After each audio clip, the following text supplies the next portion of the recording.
আগামীকাল Argentina Algeria লড়াই। বিশ্বকাপের প্রথম ম্যাচে আলজেরিয়ার বিপক্ষে ভয়ঙ্কর শক্তিশালী একাদশ নিয়ে মাঠে নামছে স্ক্যালোনির শিষ্যরা।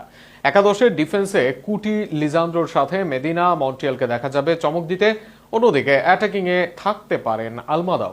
সেক্ষেত্রে আর্জেন্টিনার বিশ্বকাপের প্রথম ম্যাচে সম্ভাব্য একাদশ নিয়ে থাকছে প্রতিবেদনে। 2026 ফিফা বিশ্বকাপে নিজেদের প্রথম ম্যাচে আগামীকাল আলজেরিয়ার মুখোমুখি হবে আর্জেন্টিনা। টুর্নামেন্ট শুরুর আগে ইনজুরি নিয়ে কিছুটা দুশ্চিন্তায় থাকলেও ধীরে ধীরে স্বস্তির খবর পাচ্ছেন কোচ লিওনেল স্ক্যালোনি।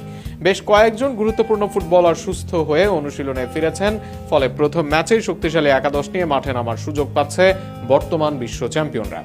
বিশ্বকাপের প্রস্তুতি পর্বে সবচেয়ে বড় দুশ্চিন্তার নাম ছিল গোলরক্ষক এমিলিয়ানো মার্টিনেজ। আঙ্গুলের চোটে ভুগলেও তিনি এখন পুরোপুরি ফিট এবং দলের সঙ্গে অনুশীলন করছেন, ফলে আলজেরিয়ার বিপক্ষে শুরুর একাদশে তার জায়গা প্রায় নিশ্চিত। তবে রক্ষণভাগে কিছুটা চমক আসতে পারে।